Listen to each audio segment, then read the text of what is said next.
the rest of it folds down.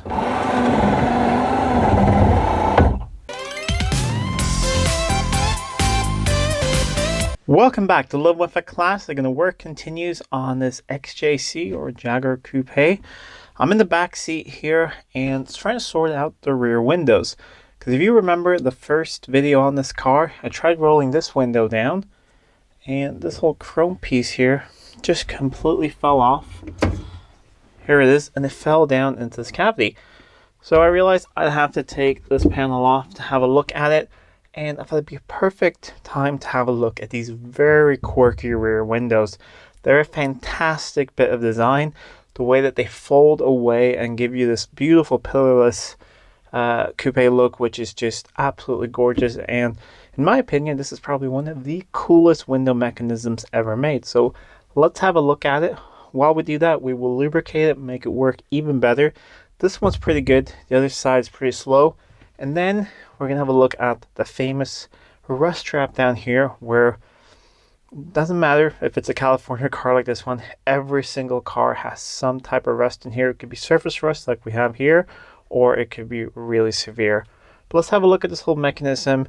And the real question is, why has this not been replicated on other cars? Because it's really, really cool. Removing the door panel is pretty simple, or I wouldn't even call it a door panel. I don't know, it's, well, door card, door panel, whatever you want to call it, sits on the door, but this is the same sort of panel, but it sits here in the rear. And pretty simple to remove. Just need to remove the rear seat, and to do that, it's a lot easier to have the front seats out, but you can push them all the way forward. But since I painted the floors, the interior is pretty gutted. Then you just undo the belt in the top there, a couple fasteners, and it comes out. We can show you if you want to on this side how to do it. You can of course remove the belt even further, but I've just done it like this to the side so we can quickly have a look at it. I do have the ignition on now in the accessory mode, and we have switches back here. So let's have a look how this works. So you see, it starts by just simply going straight down. You can see the mechanism there, and then it gets to a point right around there. You see it hits back there, and then the rest of it folds down. So that makes it that is completely gone. It's a wonderful window mechanism, just the way it completely disappears like that. And the big question is, if Jag could do this in the 70s on this coupe, why couldn't they do it in the 90s with the XJS convertible? With the rear windows going down there, there's always a little piece sticking up, which has always bugged me a little bit, because we know they can do it. They have this extremely complicated mechanism. Why couldn't it do it 20 years later? Before I attempt to glue this thing back on, I think I'm going to use just some black, really strong silicone on it sits, on here. Before we do that, I might as well lubricate this while we have it all apart. I'm just going to use regular grease. This is wheel bearing grease, actually Swedish stuff, XKF, which is a famous company that makes bearings. So there's a track here, which I think we're going to try and get some grease in. And not going too crazy, but a little bit in there. Not going to hurt things. And then we have this mechanism here, which is just sort of like a regular window mechanism. And then we can put a little bit of spring in here as well.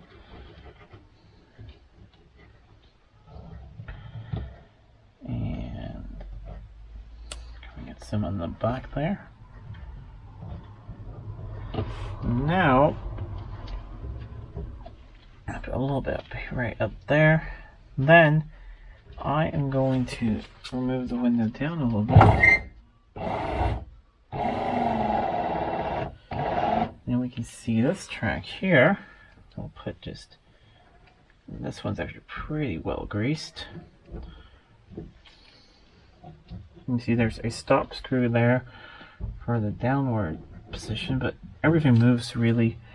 All the positions on this window are really good, so we're not going to touch any adjustments.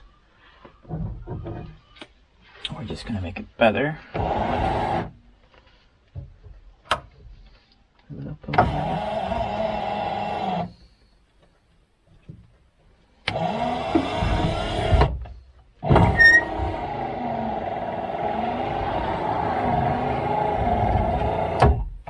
There we go. Now we can put some on here.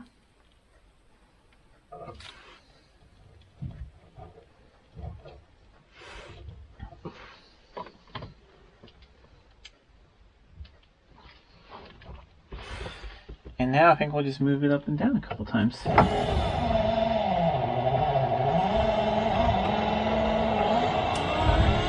that little point over there I forgot about.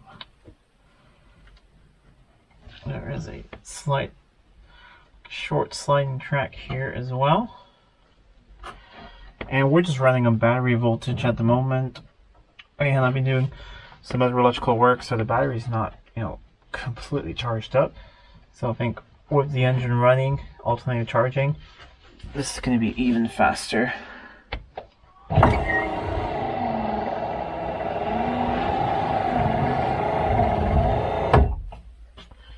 That is really rather impressive, actually.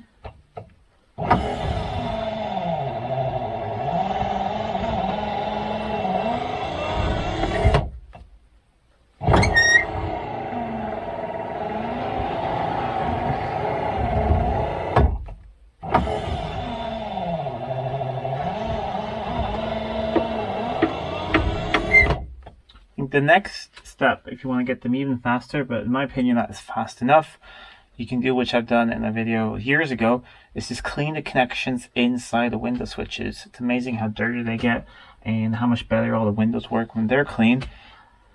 Not something I'm going to do right now. Maybe I'll do it later if I have some extra time for fun, but now we're just doing essential things for the road trip, and the essential thing is getting that chrome strip on there, because otherwise it would rain in the car and whistle while driving. But I thought while we have this off, might as well lubricate it all. So now I'm going to leave the window in the up position, or I think we're going to possibly just, there is a slight, little bit of a noise there in the beginning. See if we can figure that out. I think it's one of these little rollers here a bit. I think I'll use a little bit of spray lubricant on certain areas, but it is definitely a lot better than before. But I think we'll leave it right there because then we can get a nice top view of the chrome piece. So I'm going to clean up this area thoroughly, clean up this as well. We'll get some of that silicone and glue this back on. I have thoroughly cleaned and degreased both areas, so this is perfectly clean. So is this. This is just some black, really strong silicone. I use the same stuff when I want to glue on trim and things like that, so it works well. But my plan is, I've rolled down the other side and I saw there's a little space up top where this thing sits, so we'll bring this down a little bit. I brought that window up, so plan is to get this in the right position and then to close that door and bring this thing all the way up, close the door, and then that will bring the perfect space on here. At least that's the plan. So we'll do a bit of a dry fit of it, and it needs to go down a tiny bit. So just like that seems to be where it's supposed to sit. And then I'll close the door. And we'll bring this up almost fully, and then I'll close the door all the way on it, and I think that should hold it in place. So, and if I do get any of this on the glass, I'll dry it off in an hour or so, or I mean within an hour, with some white spirit or something, and then even if we do get a little bit of extra on there later, it can just be cut off with a razor blade.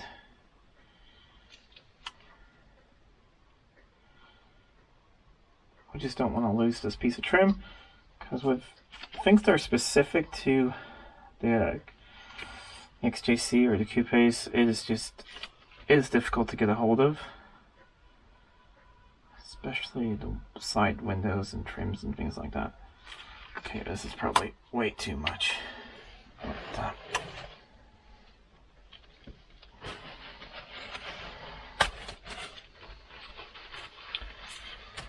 go. Put that to the side. And this is the correct way. And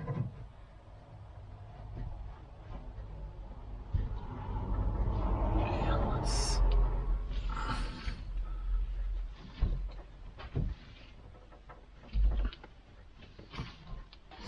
So we'll close the door.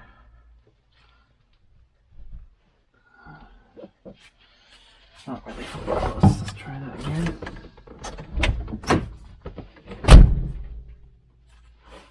There we go.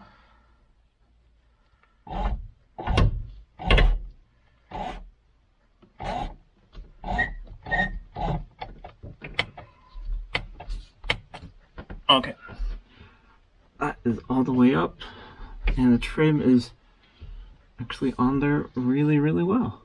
So we'll take the excess here on the inside, remove that, and alright, that trim seems to be on there perfectly. Let's go on the outside and just have a look and make sure it lines up nicely with both the windows. I've just cleaned off some of the black goo or silicone that came out here on the outside, and I'm really happy with that. Lines up really well with everything. There's still a tiny bit of a space right there, so you can open and close the door without that being an issue. So yeah, really, really happy with that. I'm gonna let that cure. I think it says about 12 hours, but we'll give it at least 24 or something before we have a look at it. But now we can do a couple other things down inside the door here, do some rust proofing so we can put it all back together and then finally get the interior back in this car. You have a tiny bit of surface rust here. It's extremely small, but we're gonna do something about that. And this is the classic place where one of these cars rot out, because this whole cavity, or when the window goes down, it's basically created like a door. And on the door, you have a seal up top, and it's not really waterproof. So water does get into the door, and then there's a piece of plastic here so it doesn't get on your door card, or the door side, the door panel, whatever you want to call it. And then it runs down, and then there's drains in the doors, and it drains out. However, here, this is the top of the sill you're seeing right there. So same thing happens, water comes down there, and then it drains out into the sill, and then from the sill it's supposed to drain out. Which means, well, first of all, your sill can rot out, because maybe those drains are plugged and your sill fills with water. Secondly, this can be plugged and this all fills up with water as well. And I think that is what happened. I think some of the drains have been a little bit plugged and water has been standing here when the car has been either washed or left out in the rain at some point. So I'm going to get my vacuum cleaner in here, and I will just vacuum out any of this small amount of debris and loose rust in here. And then we are going to just sort of see how bad it is, if we need some rust converter on some of this, maybe just a little bit, and then just fill up this whole area with some good cavity wax. I vacuumed out the area here and just put on a little bit of rust converter. It turns a dark blue once it's done. It takes usually about 4 hours. Works really, really well. And like I said, there wasn't really any rust to speak of. This was just like a little bit of surface rust, a little bit of staining from some water being there. I checked the drains, they're all clear now, and I vacuumed everything out. So once that's dried up, I'm just going to use some cavity wax and also spray some up in behind here and just help prevent any future rust for the owner. But I know what you've been waiting for. Let's remove this door side, or I still don't know what to call them, panel or something. I don't know, whatever. We'll remove this and then we'll have a look what it looks like in here. So it's fairly straightforward. You like to remove the belt and That is usually just a plastic cover that you, let's see, there's a little bit of dirt on there, that you somehow need to carefully pry off.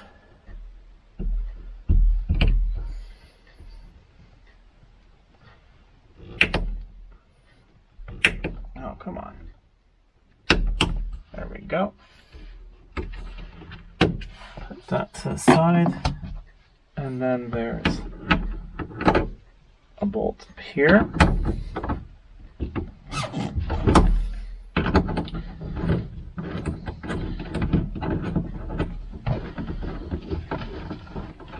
You can of course loosen it in the bottom and try and get the whole thing out, but I'm just moving the whole door panel just to the side, and then I can leave the seat belt in place. Then you have a little piece of chrome here. It's held in place with a screw. Very similar to how to get the door cards off. That slides off. There is this fur flex here, which goes down into the sill cover. If you read the manual, they want you to remove the sill cover, but it's not strictly necessary. You can get away with just sort of prying it back. But you just want to be rather careful, just because everything is old.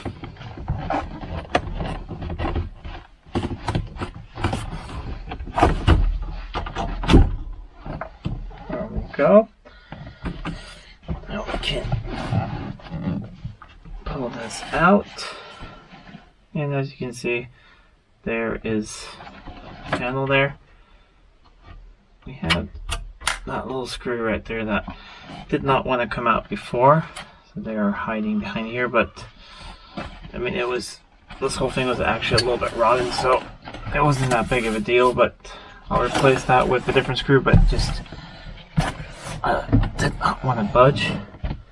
Here we go. Then there's just a little plastic panel here with a couple screws, and then we can get to everything behind there.